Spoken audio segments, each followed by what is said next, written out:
કચ્છ યુનિવર્સિટીમાં થયેલા હિંસક હુમલાની ઘટનામાં યુનિવર્સિટીની ભૂમિકા બાબતે અખિલ ભારતીય વિદ્યાર્થી પરિષદ દ્વારા કચ્છ યુનિવર્સિટીના કુલપતિ શ્રી સમક્ષ રજૂઆતો કરવામાં આવી।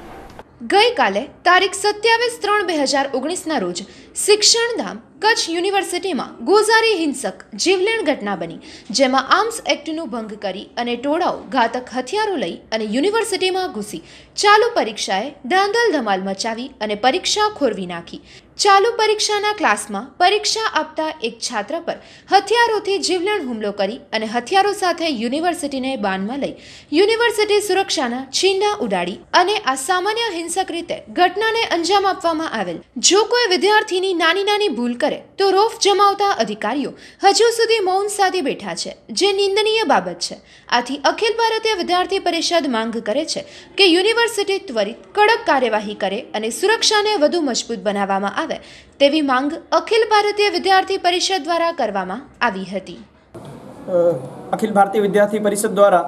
ગઈકાલે જે કચ્છ યુનિવર્સિટીમાં એક હિંસક જીવલેણ હુમલો થયો અને એક નિર્દોષ વિદ્યાર્થીને એની ક્લાસની અંદર મારામારી કરી, ચાલુ પરીક્ષા ખોરવી નાખી, બિનઅધિકૃત રીતે પ્રવેશ કરી અને આખી યુનિવર્સિટીને બાનમાં લઈ અને જે નંગાનાટ થયું હતું કચ્છ યુનિવર્સિટીમાં, તો એના વિરુદ્ધમાં આજની તારીખ સુધી કે કચ્છ યુનિવર્સિટીએ કોઈ પોતાનું સ્ટેન્ડ નથી લીધું, કોઈ કાર્યવાહી નથી કરી, માત્ર સ્ટેટમેન્ટ આપે છે, માત્ર પોતાના જે અમુક બાબતે ચર્ચા વિચારણા ચાલે છે એવા પ્રકારના એ લોકો જવાબ આપી રહ્યા છે। ગઈકાલે અમે પ્રેમથી મળવા ગયા હતા કે આપણો શું સ્ટેન્ડ છે, કે આપણી યુનિવર્સિટીને આમાં કલંકિત થઈ છે, આપણી યુનિવર્સિટીમાં આ રીતનો હુમલો થયો છે, કારણ કે આ બિનઅધિકૃત રીતે પ્રવેશ કરવો, હથિયારોથી આ રીતે બાનમાં લેવી, આખી પરીક્ષા ખોરવી નાખવી, વિદ્યાર્થીઓ નાસભાગ થઈ ગઈ, આ પ્રકારની ઘટના ઘટી અને વિદ્યાર્થીઓ ઉપર પણ હુમલો થયો છે, તો એના વિરુદ્ધ યુનિવર્સિટી પોતાનું સ્ટેન્ડ ક્લિયર કરે અને જે કોઈ કાયદાકીય કાર્યવાહી કરવાની થાય એ કાર્યવાહી કરે, એના માટેનું આજે આવેદનપત્ર આપવામાં આવ્યું છે। ઉપર ખૂબ ગંભીર પ્રકારની આવા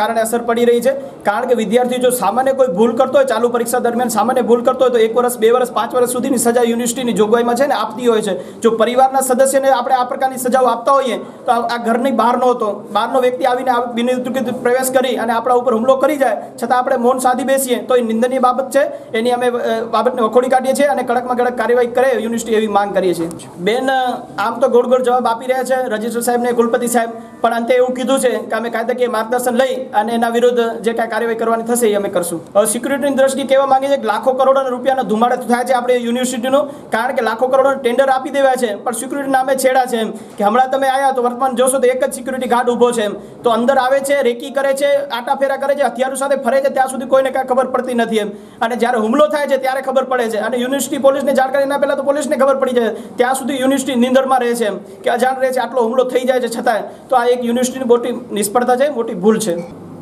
અમારા તરફથી જ કહેવાનું છે કે ગઈકાલથી અમે અમારા વિદ્યાર્થીઓની સુરક્ષા માટે સતત ચિંતિત છીએ। કાલે રાત્રે લગભગ 8, 8:30 સુધી અમારા રજિસ્ટ્રાર ડૉક્ટર મહેશ ઠક્કર સાહેબ અને અન્ય સ્ટાફ મિત્રો, હું પોતે પણ 6:30 સુધી અહીંયા જ હતી, અને ગઈકાલથી પોલીસ રક્ષણને એને લગતી જે કાંઈ પણ કાર્યવાહી કરવાની છે અમારા વિદ્યાર્થીઓને લાગે વળગે છે તેની, એ અમે લોકોએ સતત કરી છે। અત્યારે પણ પોલીસ અહીંયા અમારા કેમ્પસમાં હાજર રહી છે અને વિદ્યાર્થીઓની સુરક્ષાની સૌથી વધારે ચિંતા સ્વાભાવિક રીતે ઇન્ચાર્જ વાઇસ ચાન્સેલર તરીકે અને એક અધ્યાપક તરીકે મને પણ છે, અમારા રજિસ્ટ્રારને પણ છે, અને આખો જિલ્લો જાણે છે, ખુદ એસપી સાહેબ પણ અમારી સાથે છે આ બાબતમાં, કે આ એક આખો જૂથવાદ છે જેમાં સ્વાભાવિક રીતે યુનિવર્સિટી એક શૈક્ષણિક સંસ્થા તરીકે વચ્ચે ન પડી શકે, અને એવું અમને પોલીસ તરફથી પણ કહેવામાં આવ્યું છે કે એમનું રક્ષણ અમને પૂરી રીતે મળી રહેશે, અમારે ચિંતાનું કોઈ કારણ નથી। એટલે મેં વિદ્યાર્થીઓને પણ આ રીતનો જવાબ આપ્યો છે, અને તેમ છતાં અમારા વિદ્યાર્થીઓની સુરક્ષા માટે જે કાંઈ પણ કરવાનું આવશે એ કરવા માટે અમે 24 કલાક અહીંયા હાજર જ છીએ। સિક્યોરિટીની દ્રષ્ટિએ મેં ગઈકાલે અન્ય વર્તમાનપત્રો સાથે પણ વાત કરી છે કે અમારી સિક્યોરિટીની જે તે વખતે ભૂતકાળમાં કેટલીક મર્યાદાઓ રહેવા પામી છે, કારણ કે અમે મશીન ગન સાથેના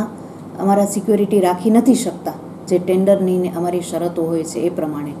અને આવી તો કલ્પના પણ ન હોય કોઈ પણ શૈક્ષણિક સંકુલમાં મશીન ગન સાથેની ક્યાંય પણ અમે જોઈ નથી। તેમ છતાં પણ હવે અમે એવી માગણી હવે પછીના સંદર્ભમાં સરકારશ્રી પાસે પણ કરી છે, અને અહીંયા પોલીસ ચોકી થાય એના માટે અમે ભૂતકાળમાંય ઘણા પ્રયત્નો જે વખતના વાઇસ ચાન્સેલર હતા એમને કર્યા છે। ફરીથી હું પણ એ લેખિતમાં આપી દઉં છું, કારણ કે આમાં તો પોલીસ રક્ષણ જ દરેક યુનિવર્સિટી માટે અનિવાર્ય બને, કારણ કે પોલીસો પાસે જે શસ્ત્રો હોય એ સ્વાભાવિક રીતે અમારી સિક્યુરિટી પાસે ન હોઈ શકે. ઘણા વખતથી 4-5 વર્ષથી એ ચાલુ છે. એકવારે બની પણ હતી જે તે વખતે. પછી જે કારણોસર એ ઉઠાવી લેવામાં આવ્યું હોય તે ફરીથી પાછો અમે એવો એક પત્ર પાઠવી દઈએ છીએ. ગઈકાલે પણ અમે એસપી સાહેબ સાથે વાત કરી. અત્યારે અમારી સિક્યોરિટી તો હાજર જ છે. અમે પોતે પણ એ જ રીતે સતત હાજર હોઈએ છીએ, કારણ કે પરીક્ષાની આખી વ્યવસ્થા એવી છે 3-4 સ્તરમાં એ કામ કરે છે. સુપરવાઇઝર હોય, એની પર ઓબ્ઝર્વર હોય, એની પર સિનિયર સુપરવાઇઝર હોય, એની પર અમે બધા હોઈએ.